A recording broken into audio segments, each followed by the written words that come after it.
Does food affect mood? You bet.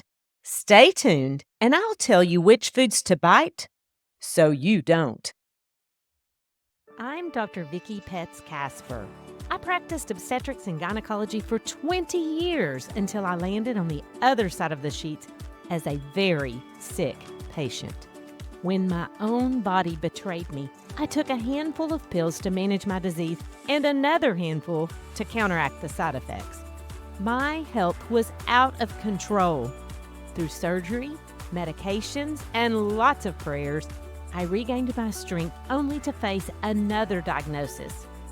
My doctor challenged me to make radical changes through lifestyle medicine. Now I feel great, and I want to help you make changes that make a difference. Healthy Looks Great on You podcast takes you to many medical schools so you can learn the power of lifestyle medicine. If you're ready to take control of your health, you're in the right place. Whether you're focused on prevention or you're trying to manage a condition, I'll give you practical steps to start your own journey toward better health, because healthy looks great on you. This is episode 140, Food to Boost Your Mood. Have you ever been hangry? In my family, everybody knows you better just steer clear when somebody is hangry. The word for hangry is a combination of hunger and anger. Have you ever noticed that certain foods make you want to skip and sing, and others make you just feel depressed and want to cry? Maybe and maybe not, but there is scientific evidence that food affects your mood. So today we're going to dive into that, and I'm going to give you a happy recipe. Good food for a good mood. I think we've all been there. So many times I decided I want to take better care of my body, including better nutrition. And I'd be rocking along, doing good, and then something happens to upset the apple cart, and it's definitely not an apple I want to reach for. Nope. Go into the pantry, grab anything you can get your hands on, and walk out carrying junk and guilt and shame. You see, food actually alters your brain chemistry and hormone levels. And listen, this is an advanced class in many medical schools, so I'm going to dedicate an entire episode on it next week. And you won't want to miss it, because I promise it's not only going to be informative, it's going to be a lot of fun. So make sure you're on my email list. And if you sign up today, you'll get a recipe for better mood. I'll put a sign-up link in the show notes, or you can go to my website, www.healthylooksgreatonyou.com. But today, my goal is to give you some practical information. I want you to know that right off the bat, there are some foods that boost your mood. Now, as we look at different foods that affect mood, keep in mind that lifestyle medicine focuses on a whole food, plant-based diet. And if you're not sure what that is, I'll put a link in the show notes for that for previous episodes.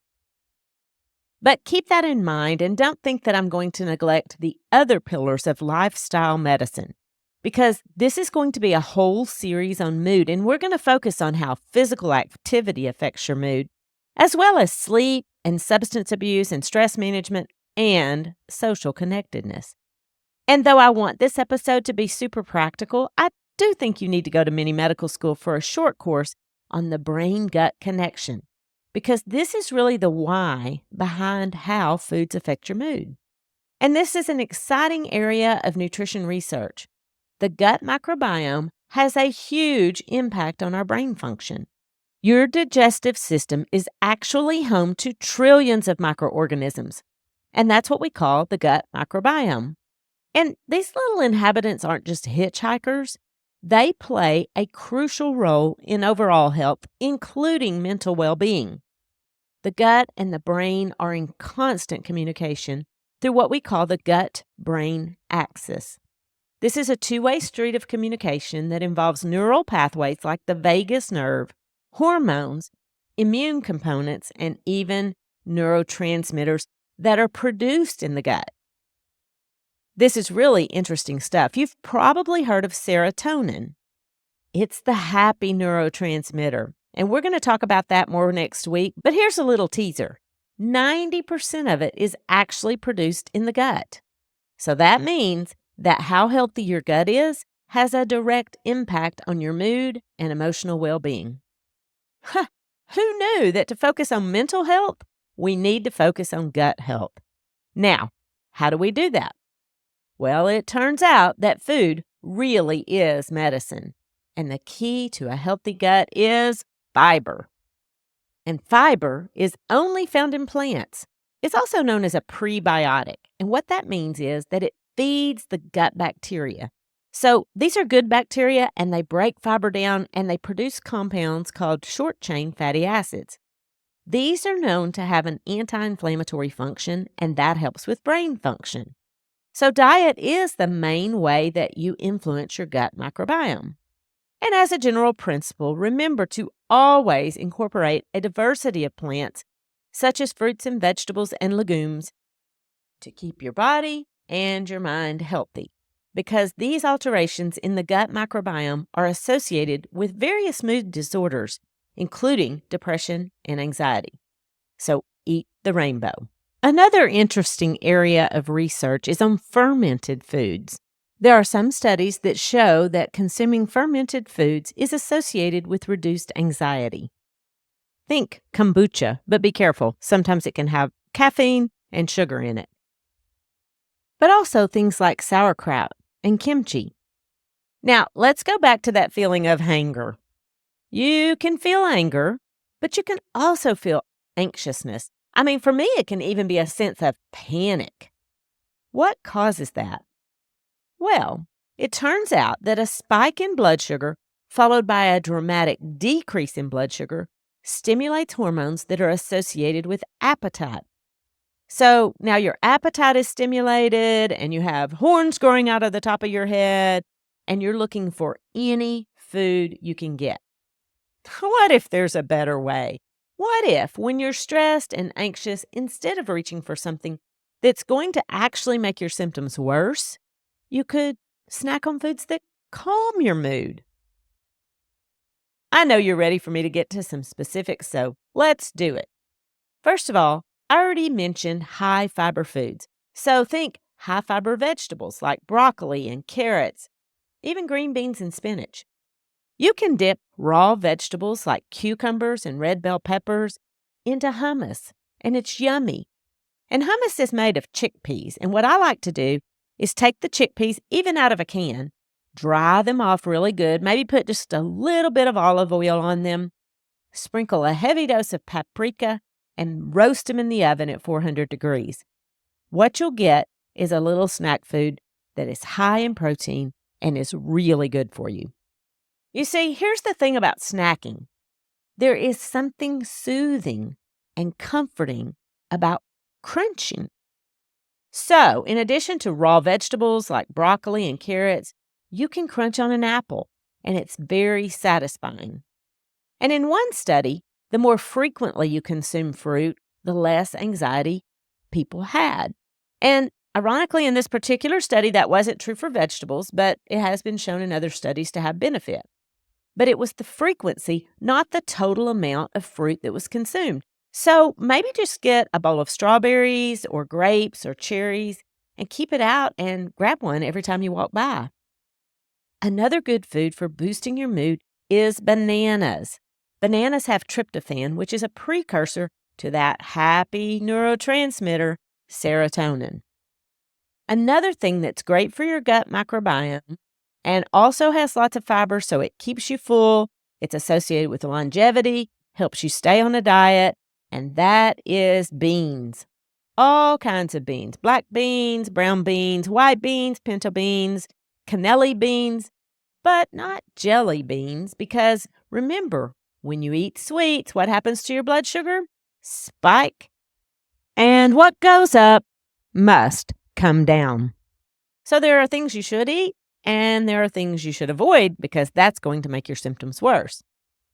And unfortunately, this is a pattern for a lot of us. When we go to the pantry because we're stressed or depressed or emotional or anxious, a lot of times we want to pick up something sweet, something like a pastry or a cake or a cookie or a piece of candy. And I tell myself, I'm just going to eat one piece. The next thing you know, I am peeling another wrapper. But even things that are processed like white bread don't have a lot of nutrients in them, and that can make your symptoms worse as well. Or, and here's a big one, drinking soda, because soda is not only full of sugar, but it also has caffeine most of the time. So think about what caffeine does to your body. It increases your heart rate, makes you sweaty, and that makes you feel more anxious. So instead, what I want you to focus on is replacing unhealthy snacks with healthy snacks. Because anytime you eat food that's highly processed, that can cause mental lapses and it can affect your mood. It can cause more stress, more anxiety, and more depression. But when you're replacing it with something that actually calms you down and makes you happier, you get a double advantage. So do your own experimenting because sometimes you have to be your own detective and think about how you feel after you eat certain foods. Because some foods are going to make your mood better and some are going to send you right into that hanger cycle. You might even want to keep a mood food journal so the connections are more obvious. And it helps to start out your day making healthy choices. So how do you start your day? Do you eat a honey bun or a Pop-Tart or a muffin that's full of sugar? Or maybe eggs and toast and a biscuit with some jelly? How about instead start your day with a fiber-packed meal? Because remember, that also soaks up extra calories and keeps them from being absorbed in your body. So this is such a great way to start the day. You can start with a breakfast smoothie, adding oats to get an extra boost of fiber, but also berries and even leafy greens like spinach and nuts and seeds. Oatmeal is another perfect food to start the day. You can put slices of banana on top or chunks of apple, or you can try whole grain toast and spread avocado on top. Because here's the deal about avocados. They're great for your mental health. They're high in magnesium, which helps reduce anxiety, and they have omega-3 fatty acids, which are good for mental health as well. So smash up an avocado, spread it on whole grain toast, and see how your day goes. Then look for opportunities to add those beans. They're easy to add throughout the day. You can even put them in smoothies, and you won't even taste it. But also, you can add them to soups and salads. Lentils are great too, and you can add those vegetables to a lentil salad. And if you get hungry, don't get hangry. Just eat a healthy snack. Pumpkin seeds make a great snack because you get that crunch, and crunching seems to distract us from our emotions. Another good thing to munch on is walnuts. They're super good for your brain. Now, when it comes to good mood foods, I have saved the best for last, and that's dark chocolate. Now, it does have to be dark chocolate, at least 70% cocoa. And, of course, moderation is key because chocolate can be calorie dense. So, don't eat a lot, but a little can really help because chocolate contains flavonoids, which has antioxidant effects and anti-inflammatory properties. And it kind of acts as a stimulant on the nervous system and produces feelings of excitement in a good way and even alertness.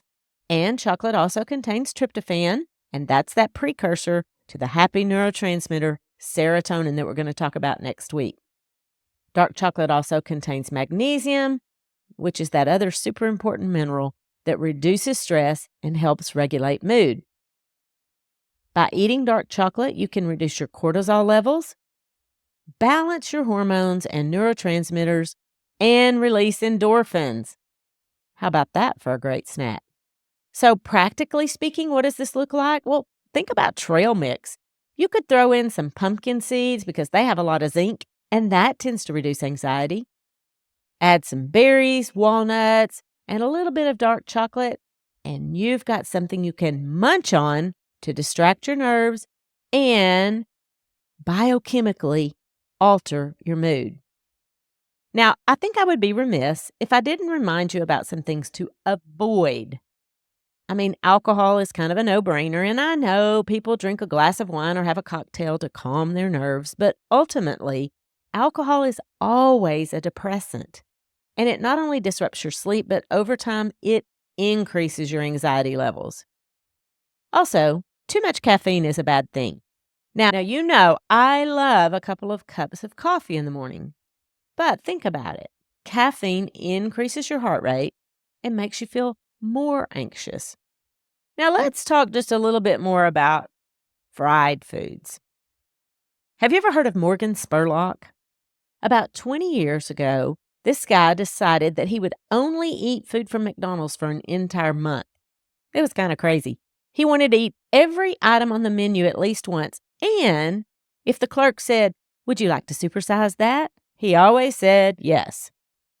He only ate 3 meals a day, but he gained 25 pounds, and his body fat percentage went up by 7. His cholesterol went up by 50 points, and he developed headaches, fatty liver, mood swings, and depression. And it took him 14 months to lose the weight.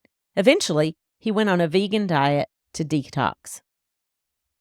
On the other end of the spectrum are studies that show that the Mediterranean diet is associated with a lower incidence of depression. Now, the Mediterranean diet is a plant-based whole food diet, but it does allow for some fish, which has omega-3 fatty acids, and a little bit of chicken. I think for me, the hard part about staying on any diet is planning ahead and meal prepping and not eating out. It's important to eat at home to eat healthy. And I'm not talking about calling Uber Eats to deliver a pizza. If you want to eat foods that boost your mood, it really helps to plan ahead. Make your grocery list at the beginning of the week and order your groceries or go to the grocery store.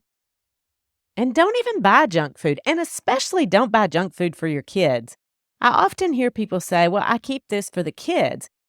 But do we really want to give our kids stuff that makes them feel bad and have long-term health consequences? Think about healthy snacks for the whole family and keep your pantry stocked with those things. Here's a list of antioxidant-rich foods to put on your grocery list: blueberries, strawberries, raspberries, and blackberries. Dark chocolate, and remember, at least 70% cocoa. Nuts, especially walnuts, but also pecans and almonds. Spinach and other dark leafy greens like kale and Swiss chard. Beans, all kinds of beans, and artichokes. Here's a fun fact. Last weekend, I was in California with my son, and we drove out to the beach. And on the way, we passed through these fields of plants, and I couldn't recognize them. And we saw this big sign, and it said that it was the artichoke capital of the world. Fields and fields of artichokes. And sure enough, I got some at a restaurant, and they were delicious. And here are some omega-3 fatty acid-rich foods to put on your grocery list: flax seeds, chia seeds, and again, walnuts. And these are foods that may boost serotonin levels: bananas, pineapples, spinach and leafy greens, nuts and seeds, and oats. It's important to be mindful about your eating. So when you're doing something like munching on an apple, you focus on that crunch and how it tastes and the crispness and the juiciness, and that tends to calm your mind. So does sipping a warm cup of herbal tea. Try to focus on how soothing that feels and incorporate these things throughout your day, because scientific research consistently shows that what we eat has an impact on our mood. And of course, there are other factors, and there are more serious mood disorders besides just being hangry. But you can either choose to supersize that gremlin or chill him out with high-fiber foods that are rich in magnesium and zinc, omega-3 fatty acids, polyphenols, which are all found in fruits, vegetables, and whole grains. So eat good foods for a good mood, because happy and healthy looks great on you. The information contained in this podcast is for educational purposes only and is not considered to be a substitute for medical advice. You should continue to follow up with your physician or healthcare provider and take medication as prescribed. Though the information in this podcast is evidence-based, new research may develop and recommendations may